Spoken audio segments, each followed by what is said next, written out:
डराने धमकाने की कोई बात नहीं। उन्होंने बोला कि महाराष्ट्र में रहता है तो मराठी बोलना पड़ेगा और कुछ नहीं। मैं अभी के बोल रही, मैं नहीं लोग गिरा दी तो मेरा नाम नहीं लो संजीरा दे।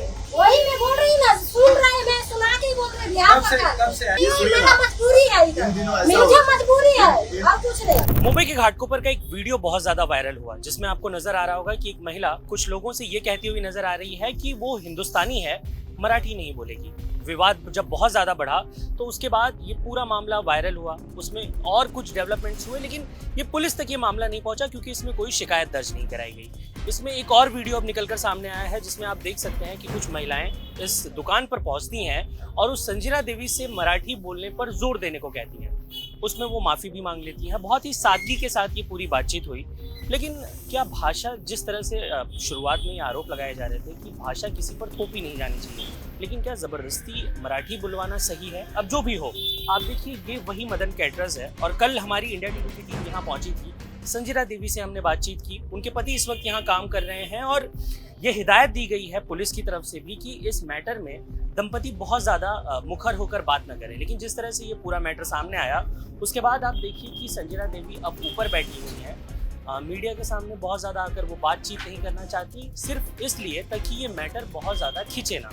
जिस तरह से महिलाओं ने कल उन्हें धमकाया, उसके वीडियोस भी सोशल मीडिया पर बखूबी वायरल हो रहे हैं। हमारे साथ उनके पति हैं। मदन जी, आपसे एक सवाल होगा कि जो कल रात को हुआ, महिलाएं जो आई थी वो क्या कह रही थी? देखिए, मैं तो वो टाइम पे नहीं था, मैं तो मार्केट में गए हुए थे। देखा तो आया हुआ भीड़ भाड़ था, लेकिन वो मैडम को पूछ रही थी कि भाई महाराष्ट्र में रहना है तो मराठी बात करना पड़ेगा। लेकिन वो देखिए कंपलसरी अनिवार्य तो नहीं है, लेकिन मराठी में, महाराष्ट्र में है तो मराठी तो बोलना तो जरूरी है और बोलना भी चाहिए। और महाराष्ट्र देखिए, हम लोग के कर्मभूमि महाराष्ट्र में है। जन्म से मैं बिहार से हूँ लेकिन कर्मभूमि महाराष्ट्र में है, तो हम लोग को कदर तो महाराष्ट्र को भी करना चाहिए, क्योंकि अपना बिजनेस, अपना धंधा तो महाराष्ट्र के अंदर है, तो कदर तो करना चाहिए। जो इंसान जो जगह पे जाता है वो जगह के रूल्स और रेगुलेशन को फॉलो करना चाहिए इंसान को, और भाषा की भी इज्जत करना चाहिए, और वहाँ के पब्लिक को भी अच्छे से समझना चाहिए और इज्जत भी करना चाहिए। हाँ, आपने वो वीडियो देखा जिसमें महिलाएं आई थी और आपकी पत्नी को डराने धमकाने की कोशिश? डराने धमकाने की कोई बात नहीं। उन्होंने बोला कि महाराष्ट्र में रहता है तो मराठी बोलना पड़ेगा और कुछ नहीं। हाँ, आपका क्या कहना है? अब देखिए ये जो पूरा विवाद बढ़ा हुआ है, विवाद देखिए, मेरे को तो ऐसा, तो मेरे हिसाब से मेरे इधर तो कुछ विवाद ज़्यादा बढ़ा नहीं है। वही खाली वो क्या बोला, अपना भाषा के ऊपर ही खाली टिप्पणी हो रहा था और कुछ नहीं। आपको मराठी बोलनी आती है? मराठी बोलने को आती है ना। मैंने देखा कल हमारी टीम से भी बातचीत में आपकी पत्नी ने बताया कि आपको मराठी बखूबी बोलने आती है। जब इस तरह की घटनाएं आप देखते हैं, आप बिहार से आए हैं, सालों से आए, हम हिंदुस्तान में रहते हैं जी, हम हिंदुस्तान में रहते हैं। आपकी पत्नी ने भी वो सवाल खड़ा किया। बीएमसी में पढ़ाई करता है, एक 8वीं में है, एक 9वीं में है, और दोनों भी मराठी में थोड़ा बात करते हैं। हम भी थोड़ा बहुत बात करते हैं। मैडम को मराठी नहीं आती है, इसलिए वो प्रॉब्लम हुआ और कुछ नहीं हुआ। ऐसा ही बताया गया कि भाई जब मुंबई में है तो मराठी बोलना पड़ेगा। लेकिन आपको लगता है जिस तरह से ये जबरदस्ती करने की कोशिश की गई? जबरदस्ती तो देखिए, जबरदस्ती तो बेकार है, लेकिन जिसको नहीं आता है तो वो क्या कर सकता है? वो तो कुछ नहीं कर सकता है। हाँ, ये कर सकता है कि धीरे धीरे वो सीख सकता है। आगे के जो भाषा है वो जैसे मराठी है वो सीख सकता है, लेकिन जबरदस्ती तो ये बेकार वाली बात है। सीखना जरूरी है, लेकिन बेकार वाली बात है कि जबरदस्ती करना। हाँ, लेकिन ये जहाँ पे है, जो जगह पे है, वहाँ के रूल्स और रेगुलेशन भी जरूरी है। हाँ, कदर भी करना चाहिए, चाहे हम कहीं के भी हो, कोई भी ऑल इंडिया, चाहे ऑल वर्ल्ड, चाहे कहीं भी बाहर देश में भी आप जाते हैं तो बाहर देश के कानून मानते हैं कि नहीं मानते हैं?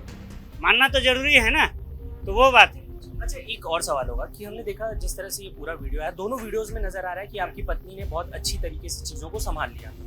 लेकिन अब क्या वो मराठी सीखेंगी, क्या करेंगी? धीरे धीरे ये बताइए, वो अभी बात नहीं करना चाह रहे, क्यों? ऐसा क्यों?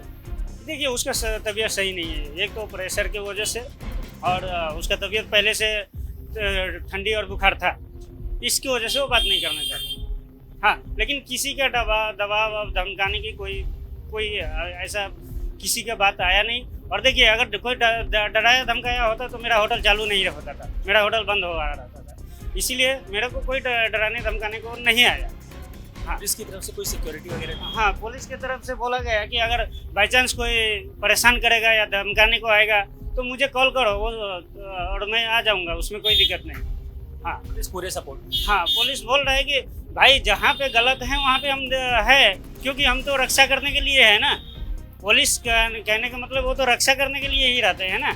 हाँ, ये जो पार्टी के कार्यकर्ता पहुंचे थे, बाकी लोग पहुंचे थे, उनमें से कोई बाद में आया आपके पास या फिर बात वहीं खत्म हो गई? नहीं, वहीं पे खत्म हो गया। उसके बाद कोई आया नहीं, उसके अलावा कोई आया नहीं, कोई तकलीफ भी नहीं हुआ उसके बाद। आसपास पड़ोस के लोग कोई समर्थन? तकलीफ नहीं, सब अच्छे लोग हैं हमारे लिए। जब हम यहाँ पे हैं, हम खुद अच्छे हैं तो सब अच्छे रहेंगे, ऐसा है सर। बड़ी प्यारी बात कही आपने कि जब हम खुद अच्छे रहेंगे लोगों के साथ तो लोग भी हमारे साथ बिल्कुल अच्छे रहेंगे। संजीदा देवी फिलहाल बातचीत नहीं करना चाह रही, उसके पीछे वाजिब रीजन भी साफ तौर पर समझ में आता है कि जिस तरह से परिस्थितियां बनी, जिस तरह से घटना हुई, और खास तौर पे जब आप होटल का बिजनेस चला रहे हो, जब आप मुंबई जैसे इलाके में काम कर रहे हो, तो आपका फोकस बहुत ज़्यादा बिजनेस के ऊपर होता है। आप ये नहीं देखते कि मैटर को ज़्यादा कोई बहुत ज़्यादा खींचना नहीं चाहता, और यही कारण है कि फिलहाल ये दंपति इस मामले को यहीं खत्म करना चाहता है। कैमरामैन रवि बिन के साथ साकेत इंडिया टीवी मुंबई।